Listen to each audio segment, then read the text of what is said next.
Tommy, how are you feeling? I'm feeling great, thank you. Feeling great. Everything's good. Health is sitting here healthy. Just finished training. Tyson's got an undisputed unification fight coming up. You know, how can everybody not be happy? Amazing times. Lovely. I was going to say, with a family like this, your cousin is out 20th of April. Yes. Yeah. How does it feel being in a family with this? Do you not feel like so much pressure, especially with like your brother's Tyson Fury? Growing up, like, is there so much pressure on you? I feel like if you're trying to chase what they've been doing, like if I was trying to beat Tyson, step in his shoes, you feel a lot of pressure. Yeah. God, I'm not where he was when he was this age, or I'm not doing this and he was this. Then the pressure starts to creep in. But when you're trying to do as good as you physically can, you know, I'm Tommy Fury, I just want to be the best version of myself that I can be. There's no pressure, you know, and I think I've shown that because these past two fights I've had, the amount of pressure that's been on them has been, you know, unbelievable. I think more than anyone has ever, you know, witnessed before. Like my career was on those two fights. So you just learn to handle the pressure and learn to channel it in a positive way. But how do you learn to handle such pressure? Like, there's so many eyes on you, with your family, with just who you are, millions of people watching your fights, millions of people always talking about you. Like, how do you handle that much pressure? I think it's just one of them things, isn't it?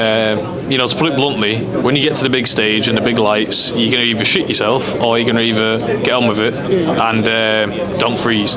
You know, some people like a deer in headlights, but you know, them two fights is, you know, the biggest scale that you can get. You know, I know obviously they're not world championship fights, but as far as viewership and, you know, the stage, it was at the biggest stage you could possibly get. And the fact that I've been able to be on them stages and come out with victories and perform, you know, it shows at a young age of 24 that I'm capable of going on the big stage and delivering. And I haven't had a lot of experience, so I think to do that with the amount of experience that I've had, I think that I'm doing all right.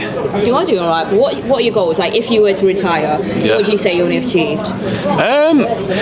Listen, my career took a little bit of a change. Like, obviously, these different fights that I've been doing, that's all well and good. You know, I'm setting myself and my family up. That's fantastic. But in boxing terms, I would love to fight for a world title. I know everybody's going to have their opinions about that, but at 24, I don't believe there's anything I really can't do. When it's all said and done, and I'm not putting on the gloves anymore, and I'm not a boxer anymore, I would love to test myself against the best. And I feel like I've got the platform and the profile to maybe do that. So listen, we'll get these next few fights out the way first, then we'll sit and see where we are. Okay.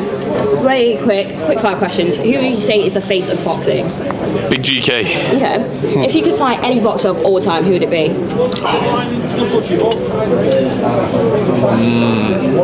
Muhammad Ali. Okay. Roy Jones. If you could fight any active boxer who's not in your weight class, who would it be? He's not in my weight class. Conor McGregor. Okay. If you could pick one boxer to be your bodyguard, who would it be? Remember, you have to be around this person. The bodyguard? Yeah, but you have to be around them all the time. 24 hours a day. I need someone who likes a pint of beer. Like who? Eh? Like who? Ngannou. John Jones, he likes a drink. Seen him doing a shot the other day. If you had to pick one prospect that you think is going to become a legend in the future, who are you picking? I can't even say, because at the end of the day, you know, on a serious note, I feel like, you know, a lot of these channels, a lot of these promoters hype up these guys, hype them up to hell, and then they get in front of a man who can fight, and it all goes out the window.